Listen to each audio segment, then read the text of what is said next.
Let's talk. What you wanna talk about? Let's talk. What you wanna talk about? Kitchen talk. Let's talk. What you wanna talk about? Kitchen talk. Let's talk. Conversations that cool. Kitchen talk. Let's talk. What you wanna talk about? Kitchen talk. Let's talk. Conversations that cool. Let's talk. What you wanna talk about? Let's talk. What you wanna talk about?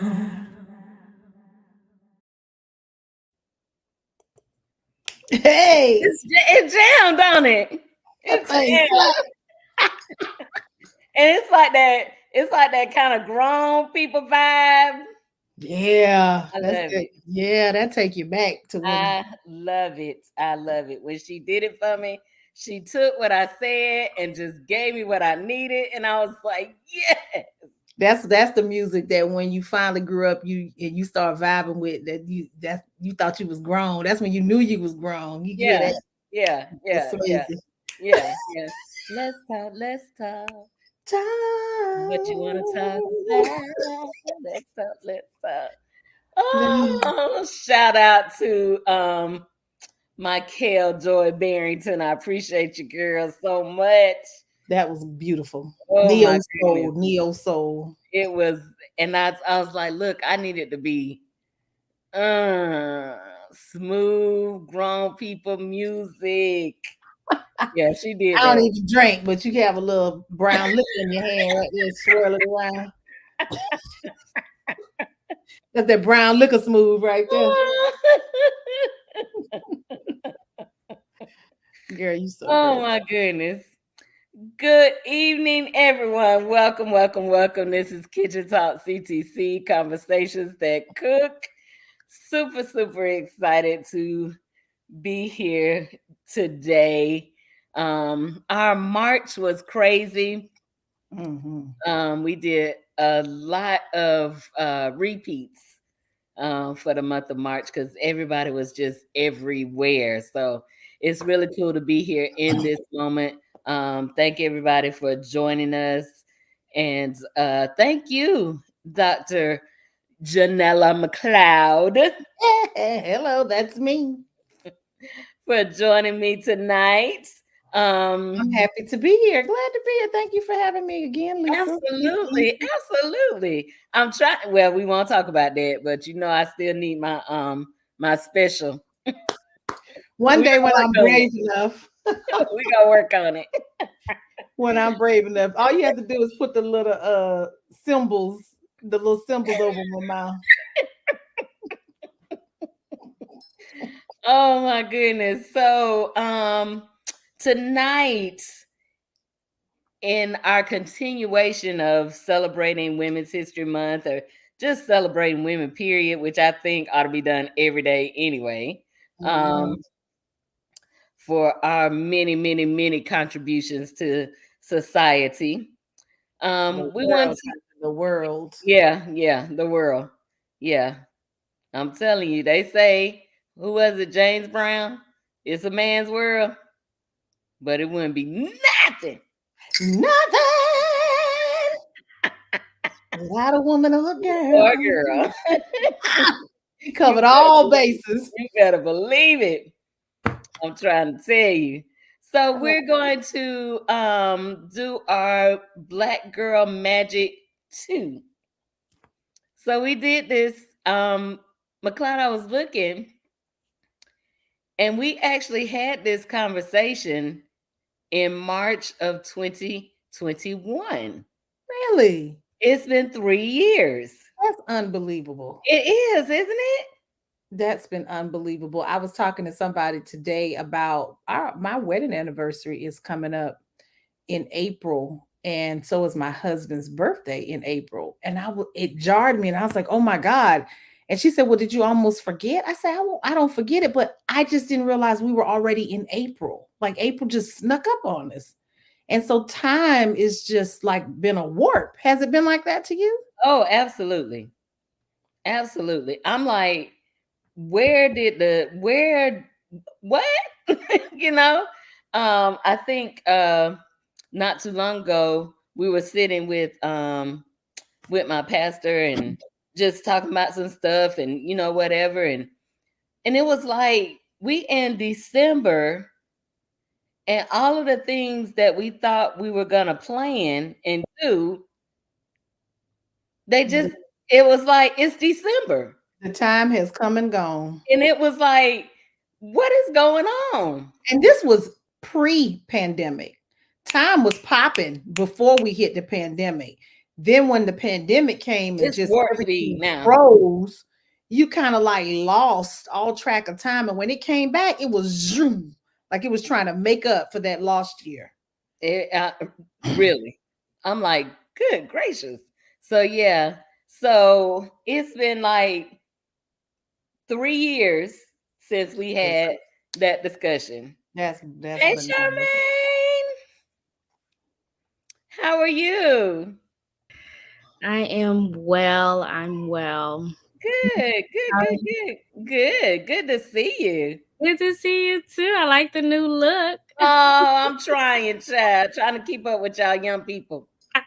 I can't keep up, so I don't even try to keep up anymore. Yeah. Are you still in California? Yes, I'm in California in Long Beach with now 2 daughters. You had a baby. I did. She's 1. So, yes. It took a little minute to get her to quiet down. She was like, "Where are you going?" So, yeah. Oh, congratulations. Thank you. Oh my goodness. So yeah, time flying by for you too then, huh? Time is really flying. I'm like, wait, I looked up. I'm like, I just had you. You're 1. And you're 1 already, right? Yeah. The other one, I'm like, I just had you and you're 8. Like, what's going on? Ooh. 8? 8. I know, right? 8. Are you sure? According to her growth charts, she ain't. According to her birthday, she's 8. But I'm like, I just had you. I remember when you was pregnant with that baby. And she's almost taller than me. Oh wow. I mean, she didn't have much. I mean, she didn't have to. It didn't take much to get to my height. Still, that's true. Like, wow. Very hurtful. I'm like, oh my goodness. Grow up, please. She said that thing is hurtful. It is. Like, oh my God. Because they're aging, that means I'm aging. That means there's a lot going on. Well, they can age all they want to. I'm a hold fast to this one I got right here. I'm a hold fast to 50. Yeah. I've been like in the decades. I don't, I don't claim the 1s, the 2s, the 3s. Right. When I turned 40, it was wonderful. When I turned 30, it was wonderful. When I turned 50, it was wonderful. So that's all I'm turning. I'm just gonna do turning the decades. Yeah. Yeah, that makes sense. So I'll be 50 till I see what 60 look like. I love it. I look forward to 40 and 50. I heard it's great over there. 30, I still care about what people say. Come join us, honey. You won't though. I'm telling you, when you turn 30, Charmaine, you're gonna be like, I am 30. When she turns. Yes. This is where you get your wisdom. 30 is when you start connecting the dots. Yeah. If mama told me this or Miss So-and-so told me this, and I remember that. So all those dots start connecting. So your wisdom starts keeping up. And then by the time you hit 40, you feel pretty good in your little wisdom vibe. And now you're starting to say, all this stuff I was worried about, that was kind of a waste of time. Right. And then when you get closer to 50, you get to cuss and have wisdom and tell the people to kick rocks like scram. You really don't care. You didn't get that at 30 though, because when I turned 30, it was like, okay, this is my life. I can no longer live it to please all of these people around me. I'm done. I quit my job. I just did all kind of stuff. Well, I quit a job at 40 also. Lisa, I this is didn't not good advice. I didn't quit a job at 50. I actually got a new job, a better job at 50. But I didn't quit a job. But at 30 and 40, Out of there. Out of there. I switched careers I switched careers. I'm still acting, but I added, like, I'm acting and I realized, I'm like, oh, it's okay to have two passions and it's okay to live in both. Absolutely. But that happened when I turned 30. So I guess the dots are connecting. Yeah. The light bulb, it comes on. Yeah. It comes and they on go at 30. together. Whatever they are, they go together. Yeah, and they go together, right? And One you're gonna feeds find the other, anymore. the other feed, they feed each other. They support each other. They're Wow. in a very supportive, healthy relationship. Yes, yes, yes, yes. Yes, that is so beautiful. So listen, we're here talking about this Black Girl Magic 2. So this is our second one. And I love it. I love it. I love it because it's like we get to kind of say that we're great, and I don't like this word arrogant, but sometimes I feel a little like I could be a little boastful sometimes. Sometimes I should be able to pat my own self on the back sometime. What'd you say, Charmaine? I'm like, but I don't think that's arrogant. That's just confidence. You're able to be confident in who you are. You're able to walk with your chest up, your head up. I think we've been told, like, to make ourselves smaller, but that's the devil is a lie. You know what I mean? So yeah, spread your wings, stick out your chest, pat yourself on the back, because when a man does that, he's confident. You know what I mean? Yeah. So I don't find that to be arrogant. I find that to be you being confident in who you are, and taking up the space that you're supposed to take up and occupy. I love it. Very good. Hello, she's 30 now. Dr. Dawson used to say, I can't trust nobody until they turn 30. She said, you 30 yet? Can't trust you. Oh my goodness. Oh my goodness. I don't know why. Because I didn't have it together in 20s. I didn't have it together. Oh my goodness. So let's explore this.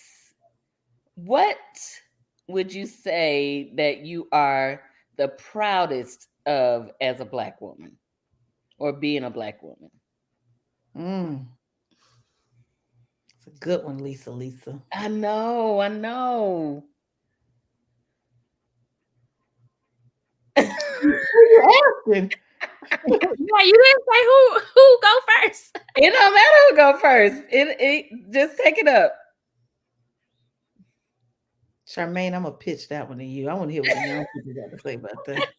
You know what? When I saw that question, I said that the first thing that came to my mind was the ability to adapt under any circumstance, under any situation, no matter what room I'm in, no matter what space I'm in, the ability. And I'm talking about, we as women, especially Black women, we go through some dark phases, and unfortunately, we don't have the space to really feel, right? And to really be in those spaces to just heal ourselves. So sometimes we have to adapt. We have to make the adjustment to continue to put one foot in front of the other.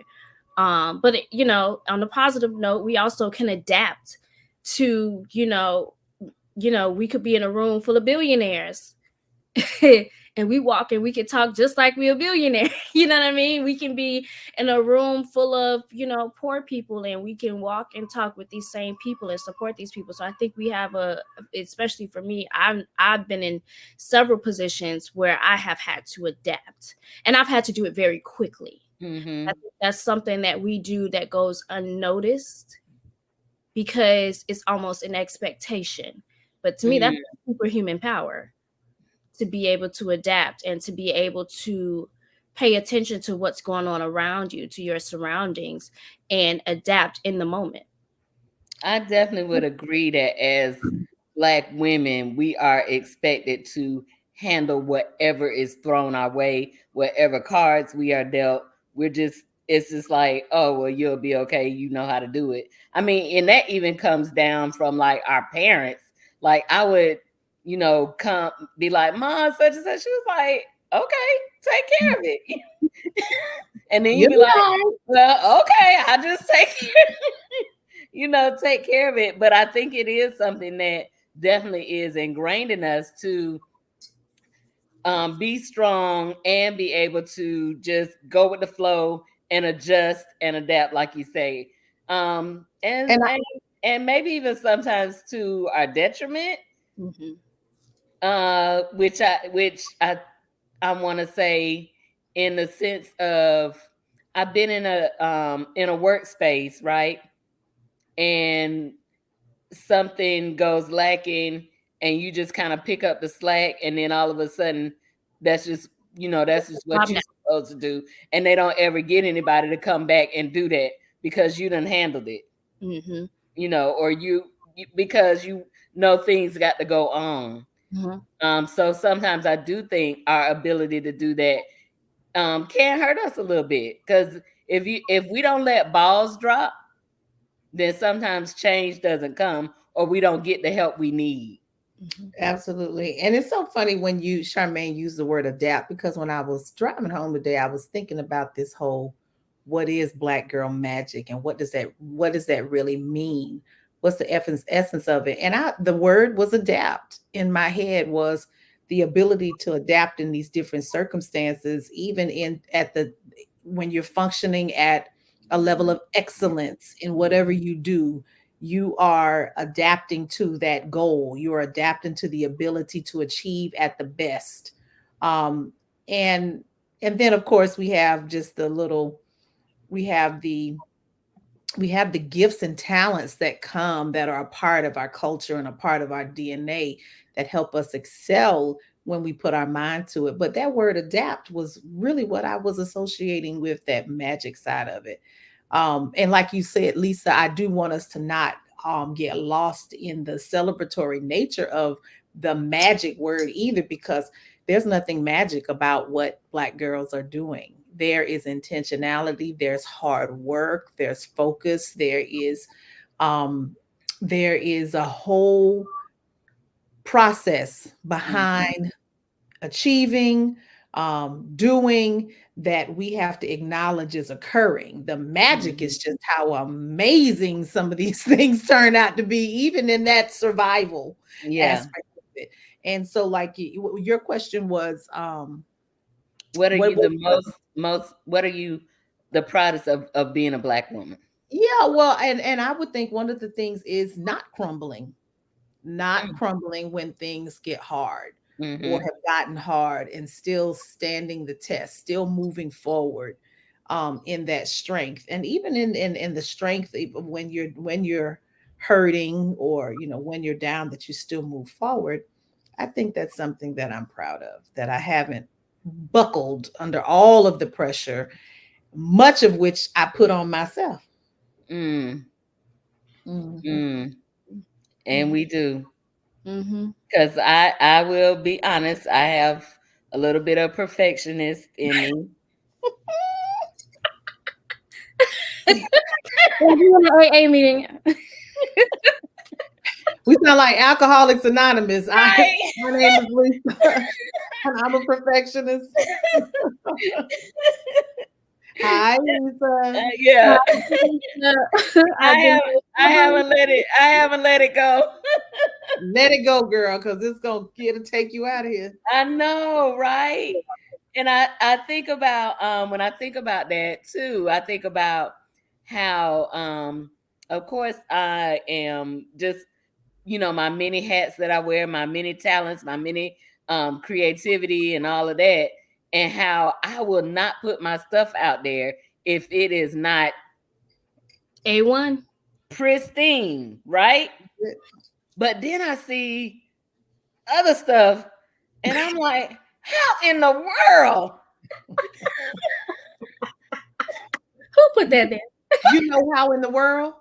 because the time we spend trying to make it perfect, the other people are not. They just doing No, it. they're just doing it. They're doing it, and they're in that space, and they're evolving and functioning in Yeah. it. And we sitting back trying to make sure every I'm little trying. hair is laid down I before we need set every out there. T crossed, every I dotted.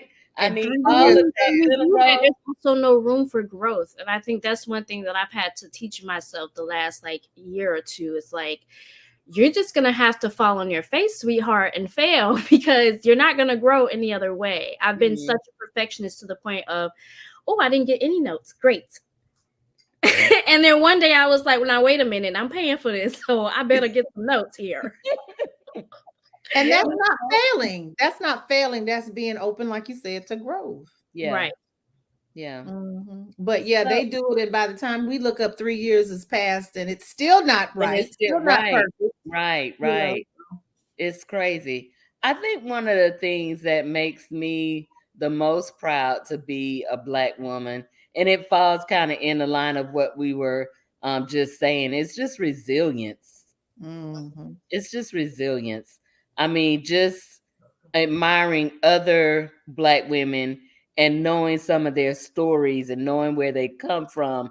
I think about my mom, who was told that she would never walk, or was told that she would never have children, and how she just never gave up on that. It was like, oh, okay, well, that's what you say, whatever. And she walked, played volleyball, did whatever, climbed trees, and she did. And then she birthed 3 children. So just our, again, ability to adapt, but our resilience. I love that. Our resilience, I think that is one of the things, and I think it is ingrained in us. When you think about the history of the African American woman, being brought over and the things that were done to her, and we are still here and yet shining.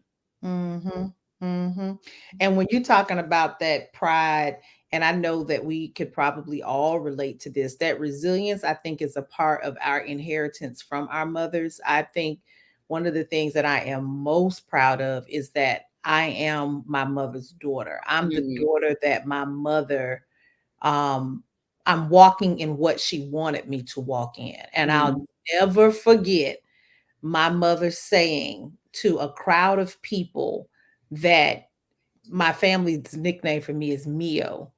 And she said, Mio makes me feel like I am a good mother, like I was a good mother. Oh, Come on now. yeah. And Charmaine, and I can only handle one of them. I don't know how people do 2, 3, 4. I'd have been done lost 3 of my children at the Piggly Wiggly. And where they at? I don't know. So applaud to you. But every day I question, did I mess up? Am I doing it right? Am I breaking this kid? Like, am I gonna ruin his life? I mean, the reality is there are gonna be we're gonna break a little, we might break their feelings sometimes. And even like I think it's so interesting because I think about when you mention your mom, I'm like, oh yeah, that's true. Like my mom is funny. She will never say it while I'm around. She will never let me hear it. But I will hear through the grapevine, like, hey, your mom said this about you. And I'm like, oh, okay. She do trust me. She do. My mom is that kind of mom. And I think it was necessary for her to be that kind of mom for me. Because she was a different mom she has 3 girls, and each one of us, we laugh about it, but each one of us got a different mom. But it was based on our personality. Absolutely. Very hard on, like, for me, it was like, she's very hard. It was like, this is the expectation. This is what you're going to do. And, I'm the one in California doing my dream, on the grind. And then for my older sister, I call her the mistake baby because she was number one. So she made all the mistakes. She was trying to figure her out, but so she was figuring out parenting with her. And so my sister, sometimes she got a little harder, sometimes she got a little easier. It was, give or take, hot and cold with that one. And then my younger sister, she was just coddled. She was just, that's the baby. That's her. And to this day, yeah, I'm like, yeah, you eat that one up, because my younger sister got her location. And she will call her and be like, why are you at this store? What do you do for me? What do you, she will, so that's her little bugaboo. But each one of us, based off of her parenting, came out very different. All of us very successful, but very different. And it made sense. Like, it made sense. And even for my girls, I call one of them, my oldest one, that's my sweet baby. That baby is sweet as pie. This new one is a little sassy. Already? Yes, Lee. A lot of her mother. Where did you get that from? Right. She's got a lot of her mother in her. So I see why my mom figured out how to raise me. And why she had to be a little bit more harder on me. I see it. I see this one. I'm like, oh, you're going to give me a run for my money.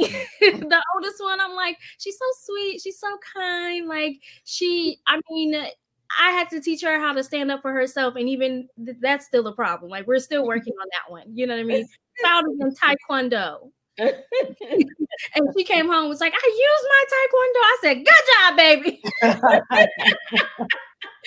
But she's just very sweet, like, she's my MLK. Oh. Another one, yes. She gonna get to jump on you before you get to jump on her. I like that. I'm like, that's her mama. I love it. And that was your mother adapting to each of y'all's personalities. I was just thinking that. Yeah. Adapt her mothering. She maintained her standards, but she had to adapt, because you can't raise one like you raise the other. Everything don't work for everybody. Yeah. Certainly didn't work for me. But I mean, I'm telling you, Charmaine, if you look at it, all of us had different relationships with my mother too. So it's true. When you have good parenting, they know who needs what. Mm-hmm. Mm-hmm. And they're not, what I loved about her is she wasn't afraid to use what she needed to use for this child or for that child. And all of us would look at each other and be like, oh, you the favorite. Oh, you the favorite. Oh, you the favorite. Mm-hmm. Even though they all know I'm the favorite. But I let them have their moments, whatever. But we used to ask our mama, like, we would say, who is 4 of us? I'm the only girl, 3 boys, 2 ahead of me and 1 under. And one of us would say, Mama, who's your favorite? She'd say, you. Whoever asked, she would say, you. But when we all come together, we all realize she spoiled us all. Mm-hmm. Every last one of them. She spoiled us all because that's what she believed. That's of her ability. Yeah. That's what she believed. Point, she believed. Yeah. I have to tell my brothers that. She did. That we were all spoiled. Yeah. Yeah. In a good way. I mean, in a good way. Yeah. We didn't have behavior and all that kind of issues. We weren't back talking grown folks and all. No, my mama was little, but she mighty. My mom was little and very mighty. And my mom, talking about, like, I'm just thinking about this story her and I just went over last week. This is how good she raised us. We were in elementary school. It was pouring down, raining. Her car broke down. So she said, you guys can stay home. And she thought we were going to be like, yay. We all started bawling, crying. Oh. And she's like, what is wrong? What happened? She was like, we all just there like, we want to go to school. Oh. I was so mad because I had to get on the bus in the pouring rain. Take y'all to school. Take y'all to school. See, that's the spoiling part. Because and we're gonna spoil you by sending you to school because that's what you want instead of just saying get no chill in the house. Right. He yielded to that because Felt that Yeah, that's what you needed in but that moment. but also like who has kids that's like we want to go to school. Right. Like, and I remember that day, and I remember being like, well, I want to be here. I want to go to school. I want to learn. I want to, you know what I mean? But all of us, every last one of us, we went to college, we went to graduate school, all three of our kids. And you're talking about a woman who got pregnant in high school, who, you know what I mean? While her oldest two were in college, she was doing online college. Oh, Wow. So yes, this is my mother. You know what I mean? And she used to say we was the spoiledest, poorest kids she knew. And I'm like, absolutely. "Sure, we were." That's really some black girl magic right there. I love it. I love it. I love it. Our mommies, kudos to the mommies. Kudos Woo. to the mind. Kudos to the mommies. I love it. So yeah, so that would be that. Now my next question, guys, is what scares you the most about being a black woman? And I'm gonna start. I think one of the things that scares me the most is not being seen and heard. Mm. When it, I don't want to say when it really counts, but I kind of want to say when it's life and death. Mm-hmm. Mm. Mm-hmm. When That's when I good. hear the statistics and the horror stories of offering hysterectomies to 20-some-year-old women, or I'm telling you that my body doesn't feel right, and you just like, oh, suck it up and you'll be okay. Or if I'm having some kind of mental thing that's going on or emotional thing, it's like, oh, well, suck it up. Black women strong, you be all right, that sort of thing. So I think that is one of the things that scares me the most as a black woman. And being, if you're too vocal, it's like, oh, you just angry, you just the angry black woman, or you gotta suffer in silence, that sort of thing. So I think that's one of the things that scares me the most about being a black woman. But you know what? And that's such a valid fear. Um, but to add to that, to kind of alleviate some of that fear, Mm-hmm. is because issues are being made more aware Mm-hmm. about what Black women are dealing with. There's so many things to support and equip you to be empowered in Mm-hmm. order to have your voice and Mm-hmm. stand up for yourself. And we have the freedoms and the conveniences that our mothers may not have had, to where Mm-hmm. you can leave a doctor, you know what I mean, and Yeah. go find Yeah. another one just like that. That kind of thing. I think Mhm. though, as we get older, we have to think about that fear, Lisa, and also set up something in place for who's going to advocate for me if I am vulnerable, like if I cannot care for myself, or if Mm-hmm. I'm in the hospital and I'm saying I don't feel well and someone's not listening to me, having a support system that will advocate for us. So Mm-hmm. a part of that is setting that up now, because we're all going to get older, Mm-hmm. and so we have to have someone who can be our advocate. But that's a good one. Yeah. I But can just add. flip it and know that you empower yourself, Mm-hmm. knowing that that's an issue, and empower yourself with everything you need to move past that fear, so you're not working and operating in that. Mm-hmm. I'm And just sorry. to add to that, one of the things, because I've had an issue, actually I dealt with that, of not being heard in the medical system, um, and almost dying twice. you Oh, know. And the one thing that saved me is having a midwife, a Black midwife. And my Black best friend, she was the one who pointed me in that direction and going in the holistic care route. I still had my regular doctor, but it was the midwife who ended up saving me and my baby's life. Oh wow. And that's because she's a Black woman, right? She knows the issues, she knows what's going on, and she was able to, empower me by giving me the right verbiage, the right verbiage, and the things to say, and the signs to look for, and how to properly communicate with these doctors so that they get past what I look like and they go straight to the issue. And so I think if we equip ourselves in that way, holistic care is expanding.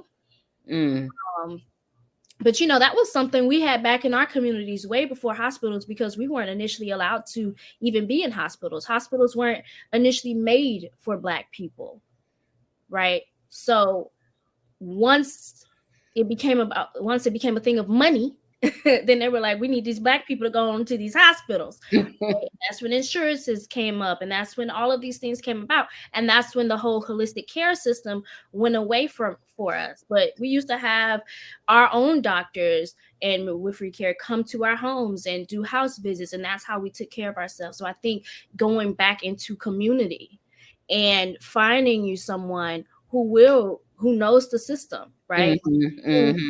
It can help you essentially infiltrate the system. And tell you what to say, and tell you, and that's in every aspect, right? Find you, for people looking for a house. Kara, my best friend, they got them a house, but they had a Black realtor. Yeah.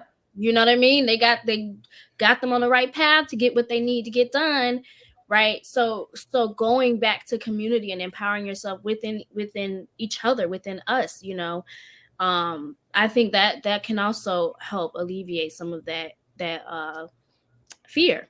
And it's also important to know that whole empowerment part. And when we have our doctors, we tend to trust their care. And that could be, some of our doctors are Black doctors. And like, I had to leave one fairly recently, Lisa, with the medical issue that I was dealing with, because that doctor was not moving with a sense of urgency. And I ended up, having some long-standing damage. But my thing was, at some point I was stuck, because in order to move to a different doctor, you had to be referred, right? And so I had to figure out a way how to maneuver that. But my whole point was, I was trying to figure out a way how to maneuver that, because I was in pain and I needed to get some care.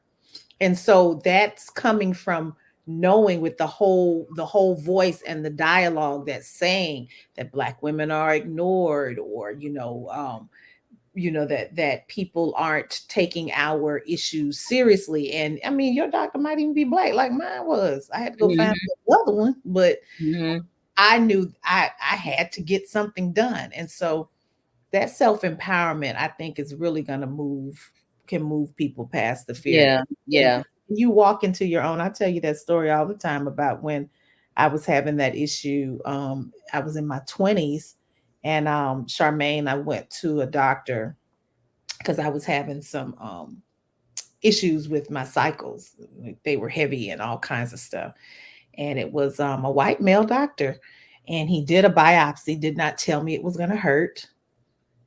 And so I'm screaming, okay, a vaginal biopsy. Wow. Cervical biopsy. And I had a uterus, biopsy in my uterus. And so that pissed me off, because I was in pain. He didn't warn and say, okay, this is going to hurt. And personally, I don't even think it had to have hurt. I didn't think it had to hurt. I think he just did that, didn't take care, because of who I was. And then when I came back for the results, he walks in and he says, so when are we going to take this thing out?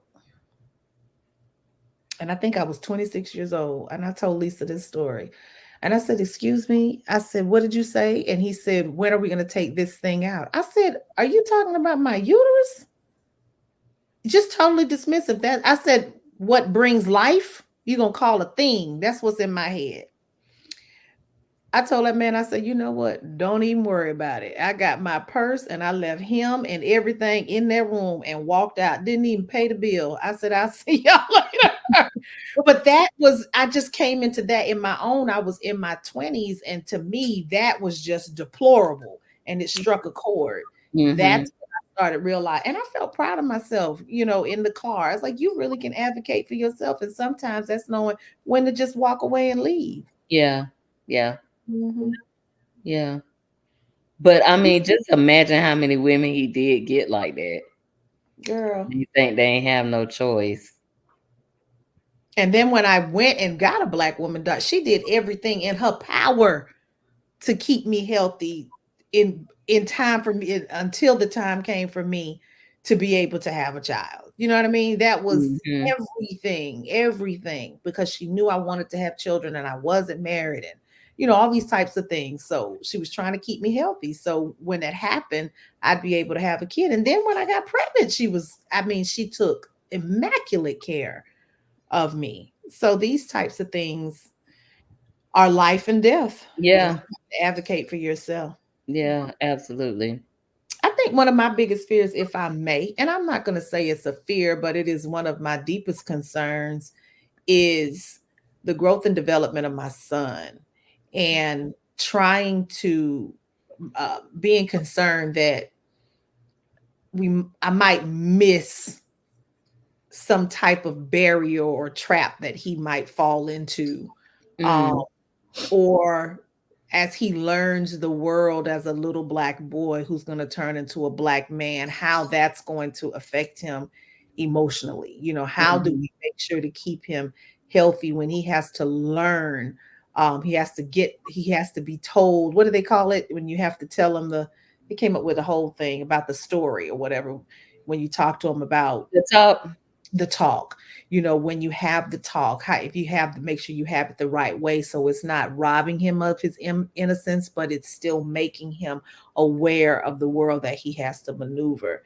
And then like my mother told me, because I have 3 brothers, she said, I may be in the bed, but I do not fall asleep until all 3 of my sons are in the house. Mhm. And I totally get it with this little boy. Mhm. You don't know what could come at him. You know what I mean? That he has to make a decision in a moment, and in that decision, what's going to be the repercussion, if any. Mhm. So just keeping him safe mentally and emotionally and physically, because the world out there is not kind to black boys. And I have a husband who never tells me anything that he thinks might concern me. And I just Mm. happened to hear him talking to one of his boys one time about a police officer stopping him and what he went through. You Mm. know what I mean? And so those types of things are frightening. Yeah, yeah. But that's why you got to stay prayed up, honey. Some old people say you got to Absolutely. cover them in the blood. Go get some Crisco. Put it on. That oil. Come and let me anoint your head before you go to Right, the right. You ask my son, Gordon, what's that dripping off your forehead? Ooh, the baby wake up greasy. My mom out of control. That's what it is. Oh my goodness. What about you, Charmaine? The word expectation keeps popping in my head. Mm. But I think it goes back to that perfectionist thing. Mm. Black women, we are dying at astronomical rates of heart disease, diabetes, all of these things, right? And the underlying issue we all know is what? Stress. Stress. And I think a lot of our stress comes from the expectations that society has put on us, but the expectations that we have put on ourselves, that we've accepted from society, a lot of which I am trying to break myself. Mm. Hello, I'm Charmaine, and I am I'm still an addict here. But expectations, I don't know about you guys, but I find myself reaching beyond the stars because I'm the only black girl in the room, and so I gotta prove myself. I gotta prove myself, right? Yeah. Yeah. So while everybody else is doing the bare minimum to get by, I'm going above and beyond. And then the Yeah. process losing sleep. Yeah. And now I'm sleep deprived and still going above and beyond. And, I may have missed 2 or 3 meals trying to just get this job done or whatever the case may be. That expectation thing, man. Charmaine, let me tell you, sweetie, you are not reaching, you don't have to reach and go above and beyond because of other people's expectations of you. You already function at a high level. That's just you. You're going to bring your best and it's going to be excellent. Once you hit that 40 range, when we talk about, and you look around and you see how your mediocre is somebody else's best, you don't even have to put that stress on you. Right.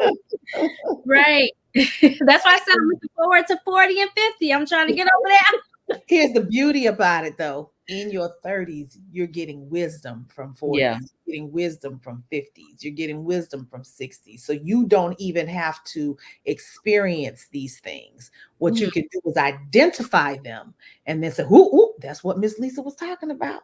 Right.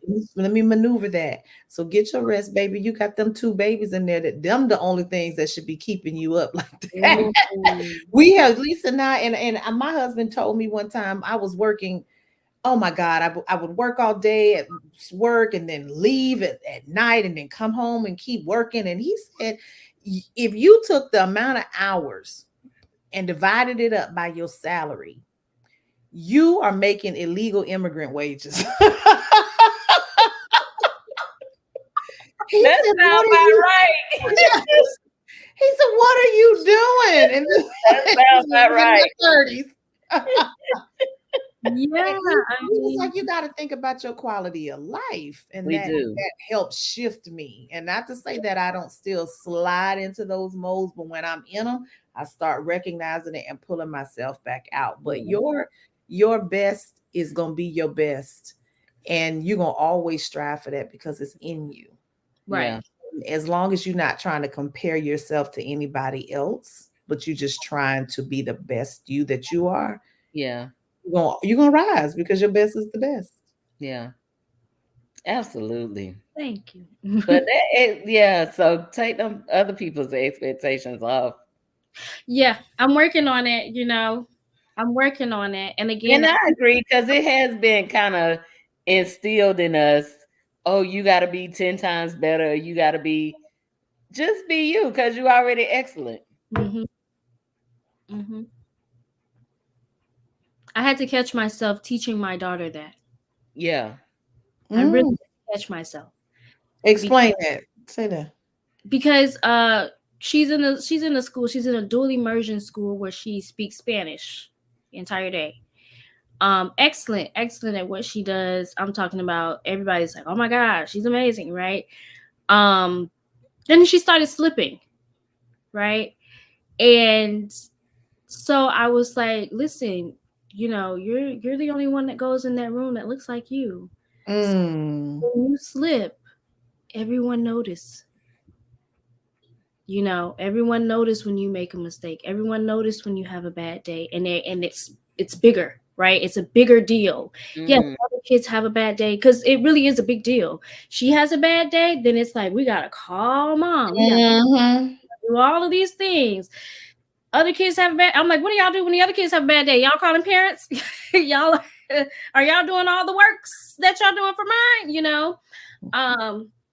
So I had to give her the talk, right?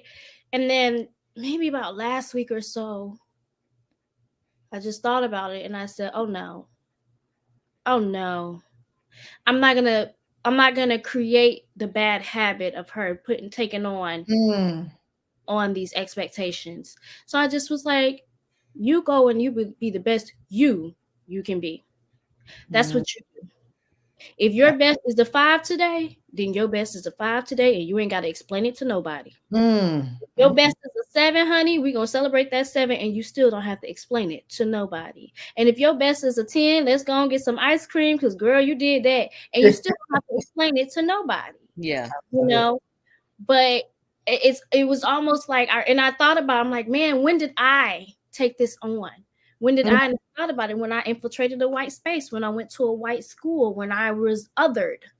The moment I was othered, that's the moment. My mom didn't do it. A Black teacher did it. You know, and I think we naturally do it to children that we see a level of excellence in. Mm-hmm. And we put that expectation on them to stay great and stay excellent. And come on, you can do this. And oh my goodness. The pressure. The pressure. That's good. You know, and I mean, I saw the side effects of that immediately. Immediately, she was, I mean, rejecting that because I've never been that parent. I kind of let her express herself and do, you know, as an artist, it's like, you need to go in your room and scream, go scream. You need to, you know, I've always let her be free. Mm-hmm. And at that moment, I realized I constricted her. Mm-hmm. I put her, you know, I put her in this little box and was like, you have to rise to these expectations, you know, and then I was like, okay, nope, that's not okay. We gotta go back. We gotta backtrack, you know, because these are things that I'm undoing in myself because they shouldn't have been put on me. And now I'm putting them on you. Yeah. And they should, and the thing about it is, it's not just me though, because then I find out, oh, there's the black counselor at the school who did it, right? And I'm like, oh, okay, we gotta scale it back, dial it down. I know, look out for our own. But I think we have to reconsider how we look out for our own.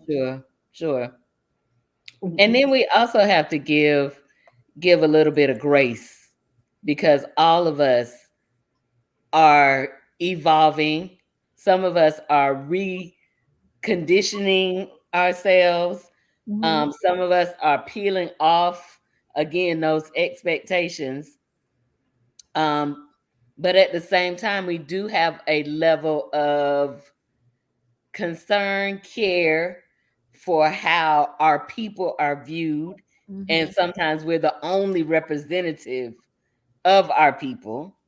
So you still want to make sure we're viewed in a good light. You know, just it's a lot of undoing. It's a lot of undoing. And I think the real root conversation to have is to get and dig in and dig up the trauma of slavery and the trauma of racism, and try to pull that out, because some of these things are embedded in us from that. And I was never a slave, you know, but from generation passing things down, we not only pass the gifts and the talents down, but sometimes we pass those traumas down. And so, yes, the counselor sees Kendi and says, oh my God, this is an excellent little girl. She is talented. She is gifted. I want to push that, but I also like how she represents us. And so now she's made her an ambassador without permission. Really? Without permission. And a lot of us have been ambassadors without permission, without pay or permission. Girl, you better write that down. Without a lot of checks at this point. A lot of checks. Without pay or permission. Without pay or permission. But but at the same time, we do have to, again, like you said, recognize it and then fix it in the way that you know how to fix it, which is great. But also give enough grace to the counselor to have a conversation with the counselor and say, this is what, you know, I'm doing. And not so much, don't do that to my daughter. You know what I'm saying? Right. So, yeah. Right. Absolutely. Yeah. We definitely have to give each other grace, as we're all learning. We're all learning. We're all evolving. I mean, even in my 50s, I'm still learning some things, you know, about myself. Or I'm learning that, okay, I'm not the 20-year-old girl no more. Even though you always thought, oh, this is me, this is my personality, this is who I'm going to be.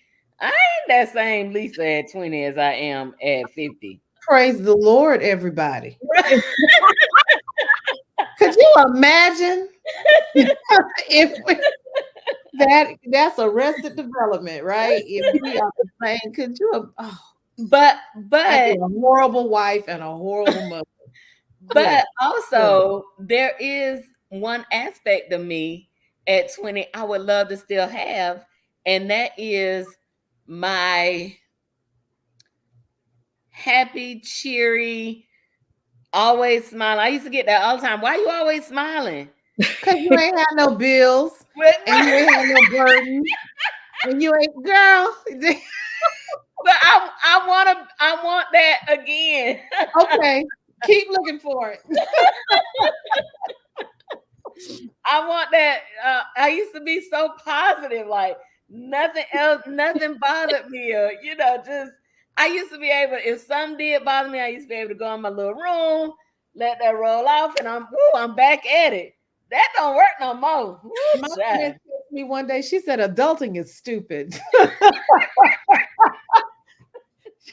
She's 40-something years old. I said, girl, and is. Okay. Which actually leads me into the superpower. What do you think your Black girl magic superpower is? And I want to say that mine is my smile and my positive outlook on life. And my kryptonite to that has been life sometimes, right? So the joy that I hold in my heart, and lifing, sometimes it I have to reach so much further down to pull that joy back up. But I want to say that is my Black girl magic superpower, is that joy that comes out through my smile and my positive and my happy. And my happy. I like And that. my happy. I like it. You still got it too. I remember walking down the halls of FAMU, and between you and Harding, especially when I was wobbling. She was so cute. Miss Harding called me. What she called me? Weeble wobble. Wobbling. You know what a weeble wobble is? I have no idea. She said it was a little toy. It was a toy. Yes, it was a little toy. It had a round bottom. Oh, I know what those are. And the weebles wobble, but they won't. But they don't fall down. That was the cartoon. Yes, she called me that. Oh goodness, but yeah, you guys were my go-to. So that's definitely your superpower. Do you realize you got 30s, 40s, 50s? Yeah, I just realized that. I did not know Charmaine was 30. I just turned 30. Okay. She grew up on you, didn't it? Fresh 30. She did. She did. Happy birthday to you. Yes. Welcome. Thank you. Welcome to this side. Thank you. It's been a long road. 20s were not so great to me. But you survived them. I did. And I will say my superpower is my love and my support. I am a great friend until I'm not your friend. Until I'm like, okay, you taking my energy away, and you in mess. You and your mess gonna have to go over there because I got kids to take care of. But until then, I'm solid. I'm solid. No, I'm a really great friend and a really great supporter of any and everybody, really. And I love hard and I love deep. And, if you need me, I'm there. If you need me to stand in the gap for you and pray for you, I got you. I'm one of those people that when I say I pray, I'm going to pray for you, I really do pray for you. Yeah. I'm one of those people that when you ask me to be there, if I got the time, I'm going to be there. And if I don't got the time, I'm going to and if you really need me, I'm going to make the time to be there. And I know that people like me are necessary. Very necessary. Mm-hmm. So very, very proud of my superpower. Yeah, I love it. I love it. And before I answer that, I wanted to just make sure that your viewers know I'm not crazy. I'm not itching because I ain't bathed or something like that. I got a little nerve issue going on and it's bothering me a little bit, Lisa. So that's why I'm Oh. kind of reaching, kind of rubbing. But I didn't want them to be like, "Why that lady over there twitching like that?" I have a Hey, little I nerve. didn't even notice that you was doing that. The viewers will, because they're Oh. gonna be like, "What is wrong with that lady?" But it's a little nerve sensitivity, so I'm trying to tamper it down. So, Mm. my superpower. We have so many superpowers, don't we? I think my Black girl superpower is legacy, and what I mean by that is I'm constantly walking intentionally and subconsciously in legacy. And I think that's important because if we don't maintain it, we lose it. And then we don't have a roadmap on how to manage our lives, how to even know that Black girl magic exists, Mm. those types of things. So I'm very conscious of the fact that I'm here existing because I'm a part of a legacy of very strong people. Mm. People beyond my family, just the Black population in general. When you talk about people who were enslaved, the legacy of my mother, who I'm seeing all the beauty and strength that she had that I didn't even recognize, as an adult. And Mm. because you just see mama as mama, but walking in her legacy, um, recognizing, using my strengths, using my abilities, my intellect, caring about protecting the legacy of Black people and African American people. And so I just think just walking in legacy is a part of my Black girl superpower because I'm very appreciative of who has come before me. Mm-hmm. And I draw from that. Um, I was telling somebody, we hear this whole phrase generational wealth, and we Mm-hmm. hear that's a very popular catchphrase. And I was saying, and they said, well, we don't pass on generational wealth. And I was like, do you recognize we're just really a generation or two from African American people who were paid for their labor, right? I mean, who weren't paid for their labor. Mm-hmm. I mean, several of us, come from people. Our grandparents or great grandparents might have been sharecroppers, and Yeah. their grandparents were enslaved if Mm-hmm. they were in the United States.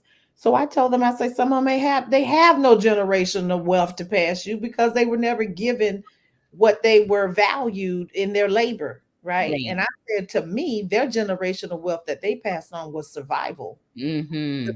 that they chose to endure and to survive for the next generation. Because without that, we wouldn't be here.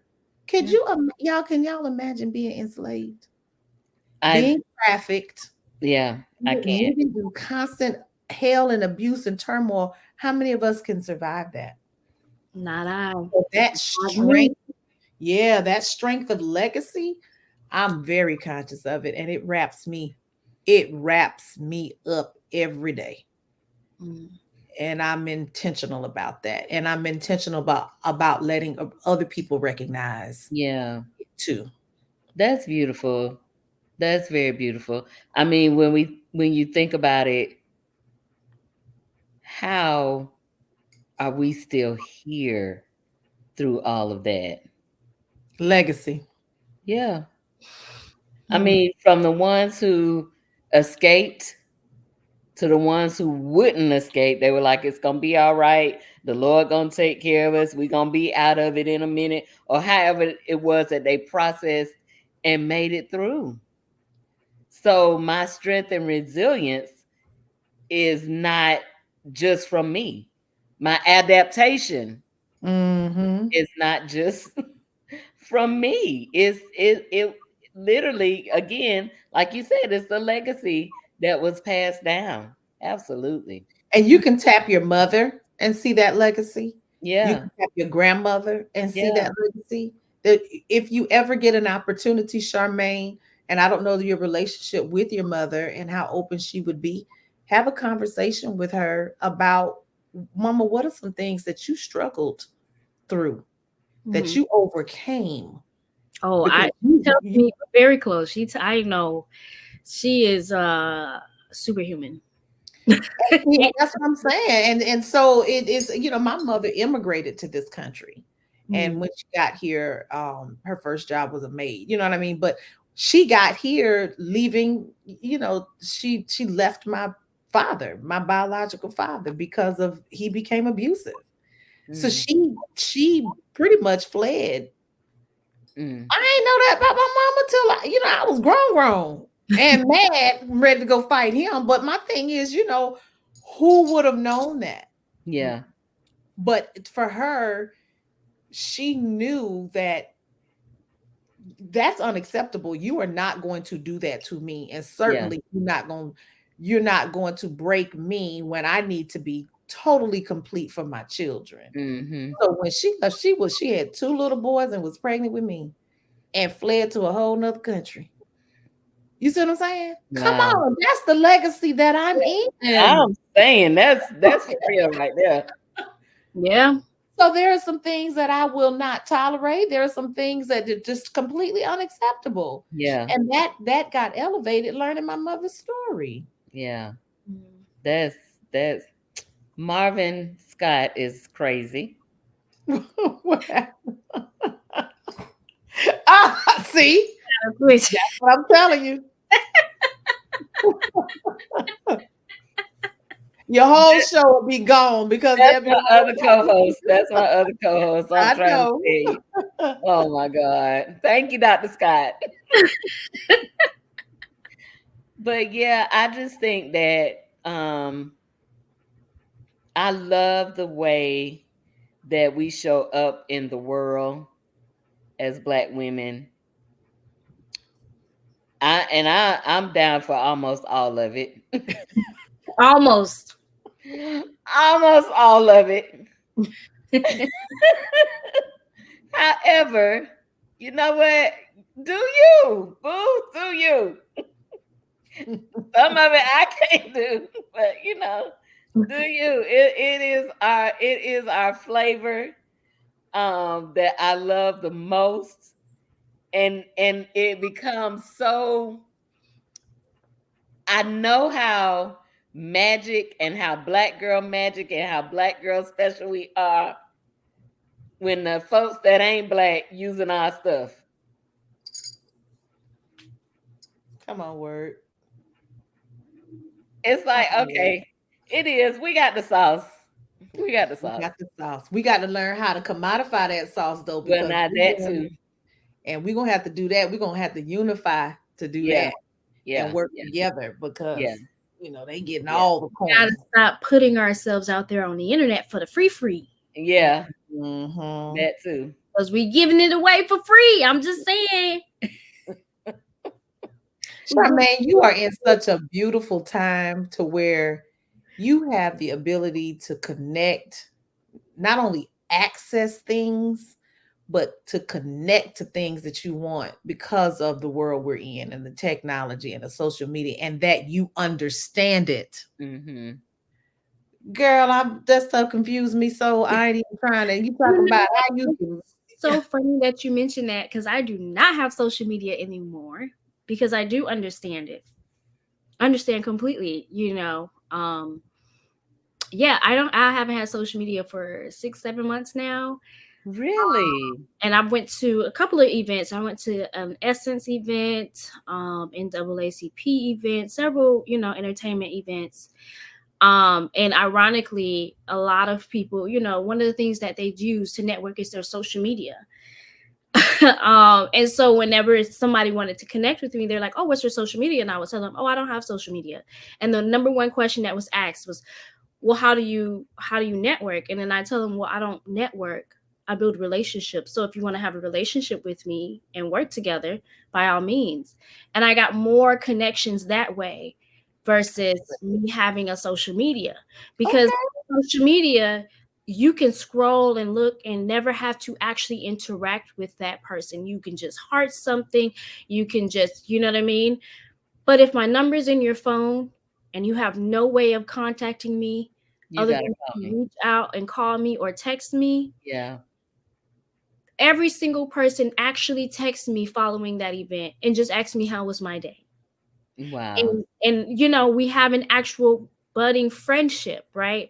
And that's how you have a real connection. And I learned that from a professor at UCLA. I'm doing UCLA classes right now, but I learned that from a professor who said, I don't believe in networking, I believe in relationships. Because networking is you do something for me, I do something for you, and that's the end of that. But a relationship is you need me, I got you. I need you, you got me. And then the next time, and we keep doing this thing over and over again. And so we can constantly create, and we can constantly, I always got somebody to call, and I always got somebody I can trust. And I said, that's it. Because I really didn't like social media. I think social media is just very, not all of it, but the vast majority of it is fake. Yeah, it can be. But And it's like any tool. You can use it for good or you can use it for evil. you can use it for evil, right? And for me, I felt like it just wasn't the space that I wanted to occupy my time. It wasn't healthy for you. It wasn't healthy for me, but it also was, I wanted to be more present. I wanted to be present in my life. But you know what? That is so brave, I want to say, of you, because number one, of the industry that you're in, and that is the norm for you to not feel pressured to keep up the norm. That is very brave of you, It hasn't Charmaine. had any impact. Girl, you done turned 30 for real. I was going to say, it's very 30 wise-ish. It is. It is. It is. Well, That's I I want to enjoy my life. I don't want to, reach those pearly gates and God be like, so tell me. How was it? And I can tell you about everybody else's life, but Mm. I can't speak about mine. Yeah. My. In my life, I need to feel what I'm feeling, and I just, it was important to me. It was important to me, and But should you return, you can do it as a business Yeah. method Yes. and get them and the coins. beauty of that, I have friends who that's their job. So literally, they're like, whenever you want me to, I'm like, thank you, friend. And again, friends who will hold it down for me. Yeah. Who are like, you know what? I know you're doing this for you, and I like that about you, and I trust. And so, you know what? I'm gonna do this for your business and support you and whatever. And you ain't never gotta go on there. You know what I mean? Love it. So I'm very blessed in that way. Charmaine, this my little theater baby just all grown up. No, I'm old. I'm old, Lisa. I got gray hair. I'm old, Lisa. I have children. Oh my goodness. Lord. Listen, this has been Kitchen Talk CTC, Conversations That Cook. We've been talking about Black Girl Magic 2. Oh my God, we got to do a 3 now for real. This gonna be our annual meeting spots. Oh, that's a good idea. Yep, the last Thursday in March. So mark your calendar for 25. The last Thursday in March is our Black Girl meeting reunion. Love it. Oh my goodness. Thank you all. Thank you, Charmaine Shaw, for hanging out with us. Thank you, Dr. McLeod, for hanging out. Charmaine, what you got going on? Where can we see you? Where can we, not on social media, but I had a series that was playing on Delta flights. I'm not sure if it's still on there. You can still catch me on Amazon Prime on the Underground Railroad. Like I said, I'm taking classes at UCLA. Actually, Ms. Harding is the person that wrote my recommendation letter. Oh, got wow. Scholarship. So shout outs to her. Yes. Currently, I'm actually, I have my own production company, and I'm venturing into screenwriting. So in the next few years, you will be seeing my name out there with the likes of Miss Issa Rae and Quinta Brunson. I love it. I'm gonna have to call you offline so we could talk because I got some ideas. Sounds good. Congratulations. That's Thank wonderful, you. Charmaine. Thank Dr. McLeod, what you got going on? Whoo, child, keeping my head above water, making the way when you can. Oh man, my biggest thing is I am actively working to complete my documentary about Coach Jake Gaither and the golden age of HBCU football. So God has blessed me with some funding to take it to its next step, to get it closer to completion. And I've just been really intentional about making that happen, taking things off my plate, not putting other things on my plate, and just to do a little bit of something every day. And so I'm looking forward to that. And big premiere of it and all that kind of stuff. And then I've got some Nice. other things that I'm trying to connect with some other people. And hopefully within a year or so, you'll be able to see me in some platforms where my voice can help move our community and our culture forward. I love it. I love it. Yes. Love it, love it, love it. Yes. Love it. So, listen, if you are watching us on YouTube, I want you to hit that subscribe button. Make sure you turn on your notifications so that you will never miss another show. If you're watching us on Facebook, hit the like button. Again, turn on those notifications so you will never miss another show. We are here every Thursday, except for when we might be having technical issues. Every Thursday, 9 o'clock on our YouTube and our Facebook Live. Thank you all so much for joining us. And we are going to be out. This has been Kitchen Talk CTC, Conversations That Cook. And I guess I'm going to let the guys back in tomorrow. I mean, next week. Even though I did invite them. They just didn't come. I did invite them this time. But I think I like it better like this when we do our reunion next year, I'm not going to invite them. That's adorable. We're going to say good night, good night, good night. Good night. Thank you for having me. Good night. Let's talk. What you wanna talk about? Let's talk. What you wanna talk about? Kitchen talk.